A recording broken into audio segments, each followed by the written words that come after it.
Salut, dans cette vidéo, nous allons voir comment créer un CV professionnel, que ce soit modèle de CV pour Access Canada, que ce soit modèle professionnel normal. Pour ce faire, on va se rendre au niveau de notre navigateur. Dans mon cas, c'est Google Chrome.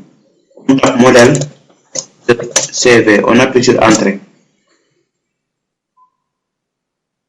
Pour faire rediriger à ce niveau, bon, nous allons descendre pour aller rechercher modèle de CV, ça y est là, modèle de CV. On clique sur le lien. Une fois le lien est cliqué, nous aurons cette page avec plusieurs modèles.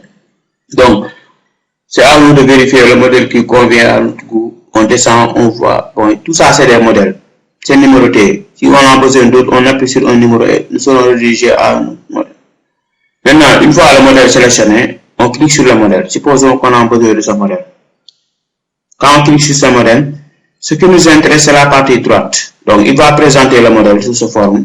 Ensuite, si vous descendez un peu à droite, il y a quelque part, on a mis télécharger le CV au format Word. Donc, c'est ce qui nous intéresse, c'est cette partie. Vous allez cliquer sur le format Word. Automatiquement, il sera téléchargé au niveau de l'ordinateur.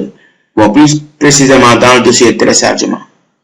Maintenant, au cas où on a besoin de modèle de CV canadien, il suffit juste de venir au niveau de la barre de recherche et de taper modèle de CV. On ajoute juste canadien. On appuie sur Entrée. Donc, on fait la même chose. On va descendre à aller chercher modèle de CV canadien. Sur le site de modèle de CV, c'est ça le site officiel. Vous regardez modèle de CV, vous cliquez sur le lien, automatiquement vous serez redirigé à ce niveau. Donc, le modèle en général il se présente sous cette forme.